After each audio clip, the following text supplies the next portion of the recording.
and it was because of war. So what happened back in 1962 is that St. Carlos Apache tribe, they were looking for a site. The U.S. Geological Survey was looking for a site all over the place to test their Agent Orange. So they were looking for places that had high salt cedar areas. And so we do. We have high salt cedar up the Gila River, coming up down from the area of the bridge on Highway 70 right before Bailus, all the way down Calva, all the way down into San Carlos. It was like a 15-mile radius that was going on, not 15 miles, it was what here? Oh, it was, 50-mile radius that they went and sprayed. And what did they spray? They sprayed what you have on the screen. I don't know if you guys can see it, but it was called this, T45TP, and Silva. It's the chemical name of what this thing is. And this is what the EPA says about it. It's a white organic powder with little odor. It has been banned since 1985, actually since 1974, I believe, that the U.S. government banned it too. The greatest use of T45TP was a post-emergence herbicide for control of woody plants and broadleaf herbaceous breeds in white rice and bluegrass turf and sugarcane, and rangeland improvement programs on long aquatic uses included control of weeds and ditches, riverbanks, floodways, canals, reservoir streams, and along southern waterways. Right here, what did it say? Wheat and rice and bluegrass turf. Rice, so you think about this place, what was it called? Rice, Arizona, right? So you got all these different mechanisms coming together of what had happened here and what this thing is. Now this is coming from the United States Environmental Protection Agency. Underneath the thing here, let me see, right here, you can see waterepa.gov is where it comes from. I got some of this research from there real quick. Some of the stuff here I'll have down here. You guys can look for it. I can give it to you later if you need proof out there. Good to have in there. So basically, right now, what are these chemicals called? We sell them in stores. Weed Be Gone, Propon, Silver Wrap, Stay Fast, whatever, dead weed, Roundup spray that they buy. That's not up there, but that's what they sell. And now they sell it. It has a new name now. It's called trichlorpyr, TRICHLORPYR, and its new chemical number. Remember, the back one was 245TP. Now this one is called 356TP. It's just a different, same chemical, organic or inorganic combination, just with a different name, just to meet EPA standards. So what they're using, why I have this here, say no to Agent Orange corn, is because right now the same chemical company, Monsanto, who makes the chemicals, are also now putting it inside the corn. And everything that we eat, your rice, your corn, your barley, everything, they're putting it in there. Why are they putting it in there? Because the ground is already toxified with the herbicides that they're using already, okay? So that's what's happening on that level with this stuff. So that's why I had to put the say no to Agent Orange corn, because who wants to eat Agent Orange corn? I don't. You know, I mean, we probably already had lots of it already. And you know, I'm not trying to like joke and laugh about it, but you know, some of these things that have happened to us, you gotta have to have a little laugh here and there, you know, because I mean, unfortunately, you know, I mean, that's the way that we're gonna have to heal through these things too, because there's a lot of damage that has been done. A lot of damage. So one of our travel members was good enough to find this for us. At the last meeting, I reported that we did a, what's it called? A FOIA, which is a Freedom of Information Act request from the government. And basically, I sent a letter to the St. Carlos agency asking them for information on herbicide spraying, right? So what happened is that instead of us having the federal government come in and say, you know, basically they wanted a fee waiver. Well, I asked for a fee waiver because it costs a lot of money to get these papers, but on the side, one of our travel members came up and emailed me this document here. And I didn't see this document. Basically, this document is what we were looking for all along. See, until then, everything was chini, you know. Everything was just gossip, hearsay. Oh, this happened back in the 60s, we remember it. But it was all just speculation, it wasn't true. Until this thing came up. And what this is the research that was done by the U.S. Geological Survey down here. And I want to read this to you guys so you guys could really understand what was said here. This is done by a professional paper done by the Department of Interior, so you guys know that this was actually here. There's people out there within our communities that, oh, this never happened. It happened. It's right here, you know. And so, now, this is in regards to what they call Frito Fight project, which is meaning the eradication of salt cedars and any kind of vegetation that gets in the way from maximum use of water. Remember, they want water runoffs. So when the water's coming down from the mountains, they want everything out of the way, every plant there is, so that the government and whatever powers that control the water can have all access to the water. Greedy, okay? So this is a study that was done. This was published in 1970. And it talked about site selection, you know, and remind you in a mind of an attorney or a mind of a person who deals with human rights. I'm thinking of my own, in my own mind, as this is their justification, their reason why they tried to put Agent Orange, why they use Agent Orange spraying here, right? So this is what it says. The existence of a site that would meet all of these requirements was unlikely.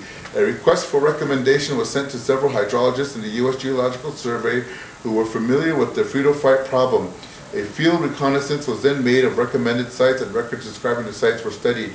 A reach of the Gila River floodplain, the San Carlos Indian Reservation, more nearly met requirements than any other site, meaning that any site for them to test and do the Frito-Fight project by removing salt cedar from the areas for optimum maximum use of water is what they're talking about. And so they said that, hey, Gila River is the best spot on earth, you know. So a formal agreement was then made. Now get this, on May 28, 1962, between the U.S. Geological Survey and the San Carlos Apache Indian tribe. Okay, this council that sat right here, signed an agreement saying that it's okay for them to come and spray herbicides, Silvex, Agent Orange all over the reservation, which they did, okay? This one portion of it. With the approval of the Bureau of Indian Affairs now get this, for the use of reservation land for the project. Okay, so they want to go use our land for the project. Yay! Not thinking that we're going to also benefit and reap the benefits of contamination. You know, that's what's going on here now. The Gila River Channel improvements proposed by the U.S. Corps of Engineers between the Camelback Reservoir site and the Salt River were authorized by the Act of Congress, Public Law 85-500, 85th Congress, July 3rd, 1958. Okay, these improvements include the application of Frito-Fight control in the area of the Gila River Frito-Fight project. Thus, the expensive clearing operation required to complete hydraulic study. To complete the hydraulic study had been authorized. So it's telling us that in 1958 they authorized the use of Frito-Fight project, Frito-Fight, which is basically the use of herbicides to kill our people back in 1958 by an act of Congress was done, okay? So they all knew about it. That means these people knew.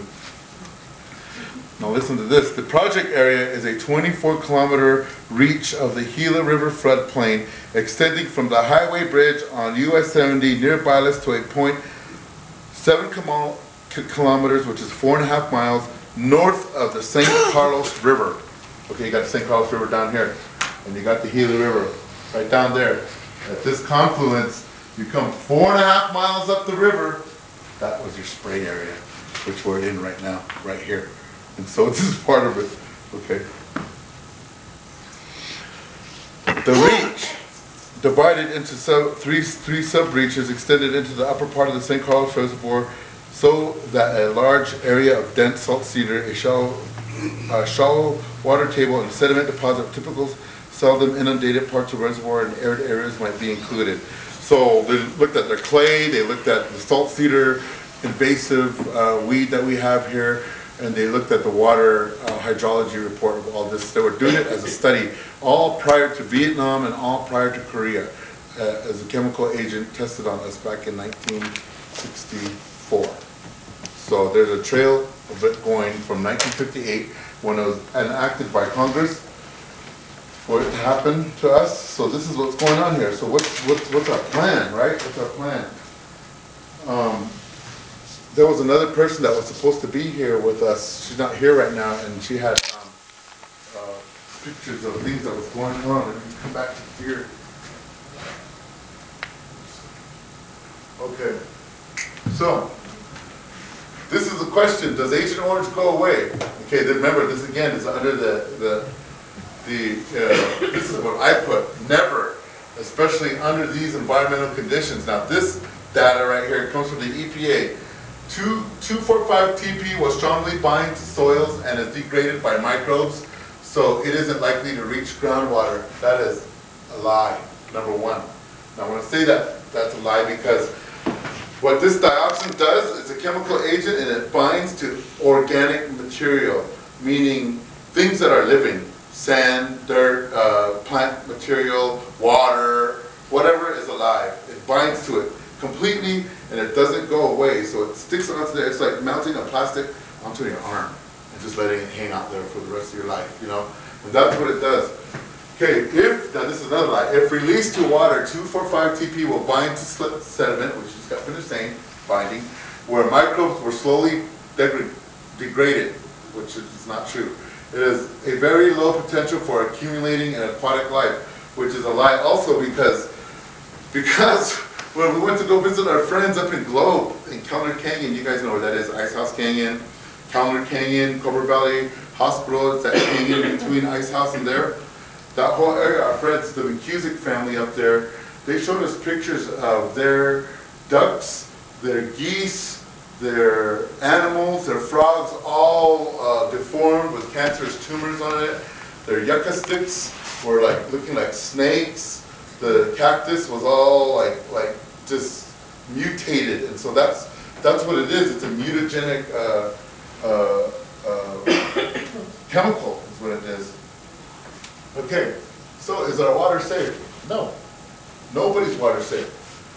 Not St. Carlos's water, not Peridot's water, not 7 Mile Wash water, probably not even the water up there but at the casino, because Agent Orange was used publicly and officially, not covered up like it was here, blatantly in the Tonto National Forest, in the Pinal Mountain CC camps, round tables, that whole area. That whole area is a dead zone. Stay away from there. Don't go camp up there. You know and all that water. When the fire burns, when there's a fire up there in that mountain, so pray there's no fires up there. When it burns, it concentrates the dioxin and it releases it into the air. And where does that other air come? It comes into our air over here. That's why when you're looking up in the morning and you look from far, maybe some of you guys are coming back from the casino, you can see in the morning that haze of dark brown stuff that's in what we breathe. That's a mixture of that. It's a mixture of chemicals from the different mining companies around us. So, but this is what they say: if the levels of 2,4,5-TP exceed the what's this MCL? Micro something liter? I don't know. Whatever that is. 0.05 parts per million. Okay, parts per million. Now this is a lie right here because according to the lawsuit that happened with Dow Chemical, what's that guy? Willard Shoecraft versus his wife sued Dow Chemical. They were talking about parts per trillion, wasn't it? Yeah. Parts per trillion. This is saying parts per million. So they have parts per million, parts per billion, and parts per trillion. He said what was it? 0.1? 0.1, which you can't even measure. Parts per trillion of dioxin is enough to kill like a whole community. That's like, we can't even understand what. So they're lying right here. The system must be notify the public via newspapers, radio, and other means, additional actions, blah, blah, blah. Basically, you know, if it comes to this point, which is parts per million, and yet we're finding out that parts per trillion is worse than this, that these guys are blatantly telling us a lie, that you can have this much dioxin in our water and it's okay. It's okay to be contaminated, you know? Okay. So, right now, real quick, I want to explain to you who this word is. I don't know, some of you guys have been seeing on, I don't know, postings that we do on Monsanto. Monsanto is a corporation. They're the world's largest corporation of agribusiness. That means they own a lot of the seeds. They're the ones who give the seeds to the farmers, so the farmers can go and farm whatever plants they're doing, mainly corn.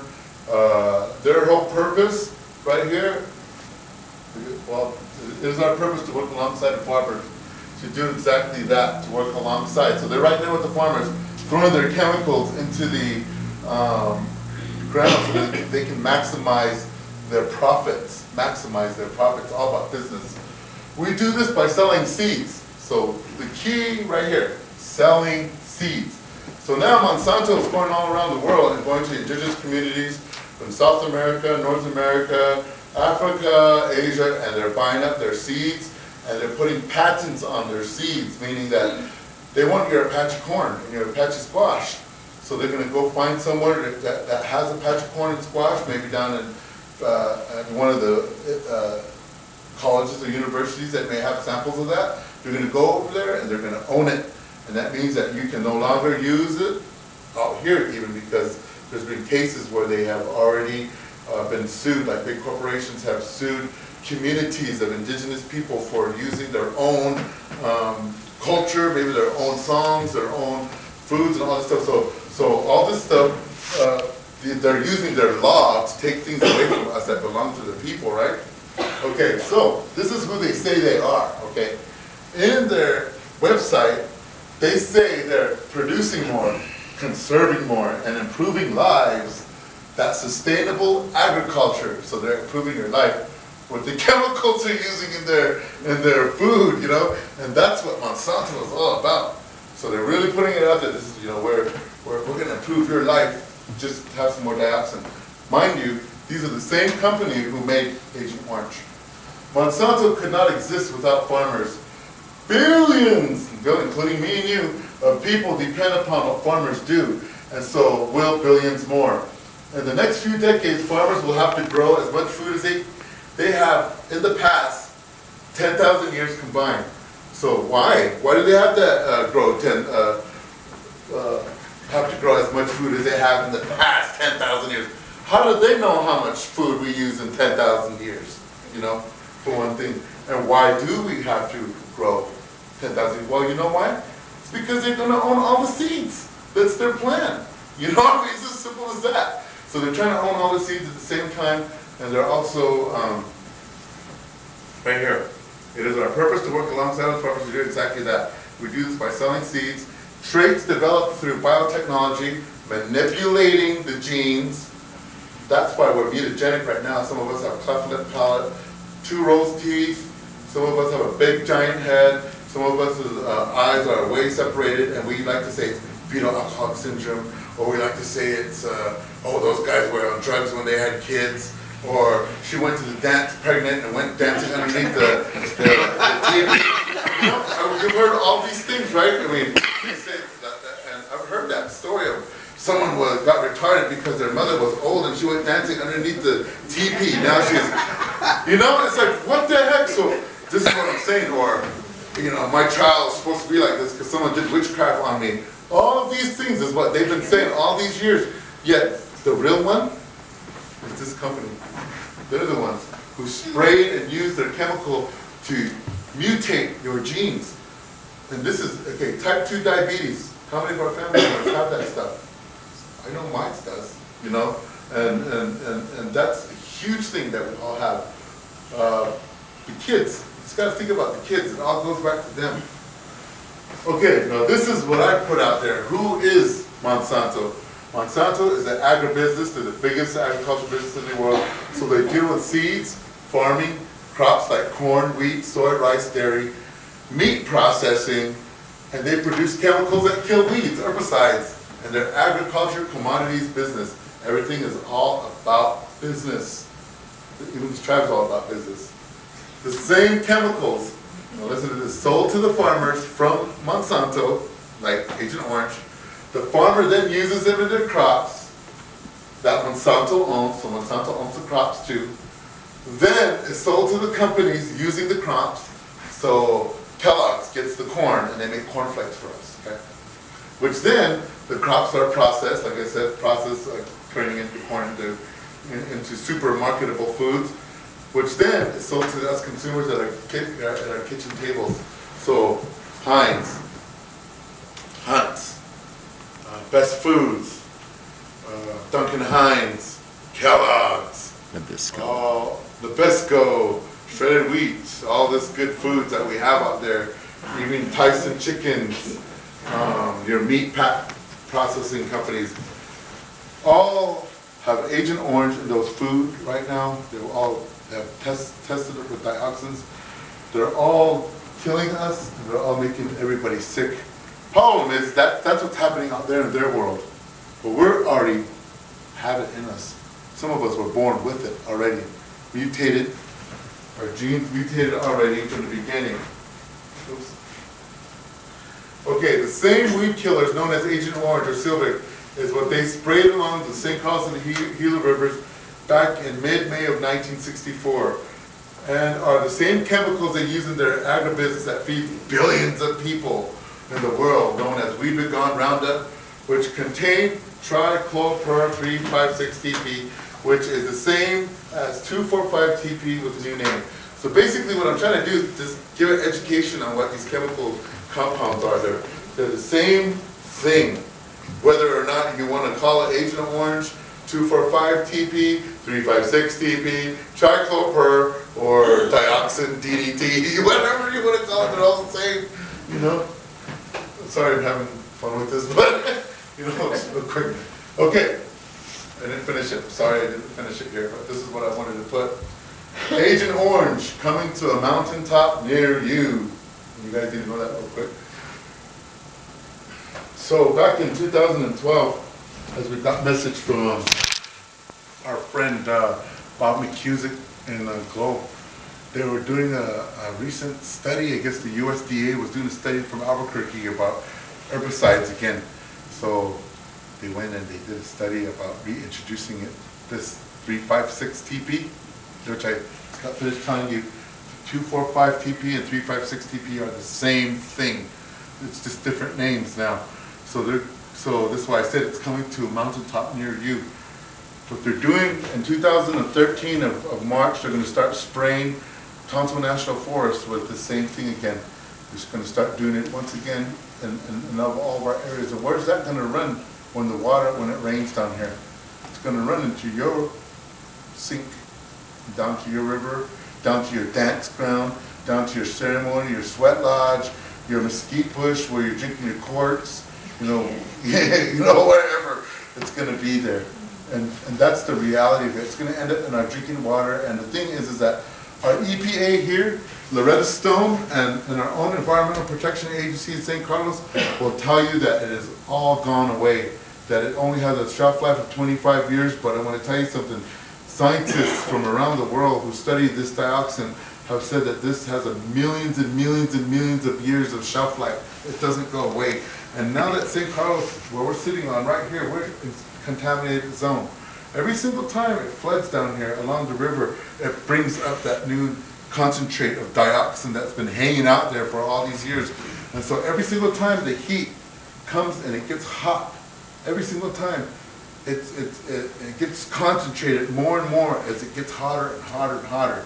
So look at the hot summer months that we've had that it's been baking in the clay, 110, 15. So that means that it's getting stronger and stronger and stronger in the clay. That's why you have a lot of people who are living along the river right now are suffering from this. This misery is what it is. It's a brew. It's a witch's brew.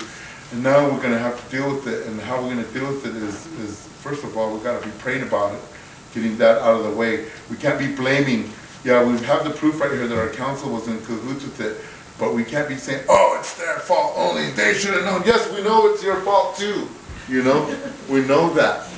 We know that that's their fault, but there are family, there are friends, there are loved ones that they too did not know. And it has to be put out that way. It has to be put out that way, because if we're going to go and start blaming everybody, then we might as well go back all the way to the 1800s and start doing that and be real in there about it too. And just start going on the whole shootouts and warrior attitudes and everything else, because, you know, we can start doing that, or we can hold our people accountable, and that means our own selves too. That means realizing that within our own families and our communities, that our own people have also helped make this happen too. And that's the sad thing about it, you know. But they did not know. They weren't given this information. You know why they weren't given this information? Because the government wasn't even given this information by the chemical companies at all. So, in a sense, we're not over here saying, hey, government, you did this to us. Because we already know how they deal with us Indians. You know, we already know we've lived through it. 98% of us are gone now, you know. And so, how we deal with it was with their law mechanisms. And that's what we're going through right now. And how it's going to needs to come about is by our children. Our children are the ones who have had less impact. Let's say, for example, they're young. You know, how many of us know young kids right now who maybe have had some kind of a birth defect, or are dealing with some kind of a cancerous issue, leukemia, some kind of a disease that's going on that is associated with diabetes. We have a lot of, I mean, not diabetes, with Agent Orange. There's diabetes. There's different types of thyroid issues that we're dealing with that are prevalent now, more so now than they were 40 years ago. Because 40 years ago is one generation of people. Say you got sprayed back in 1940 or 1962. I wasn't born then. Some of you probably were. Say you got sprayed, your mom and your dad got sprayed, or you got sprayed in 1962, okay? So you go and you have your life. Your child now, that's coming up after you, has already, gene has been redone, DNA, from the cellular level down to the point where we can't see. It's already made that good and dead gene just totally corrupted in a way that now it's mutagenic to as people. That's how it is right now. And so how many of that do we know that's going on with our people? You know, liver diseases, you know, things that we associate, oh, that person's an alcoholic over there, you know, he deserves what he gets, he drinks all day long or whatever, you know, I mean, you know, well, you know what? You know, part of the alcoholism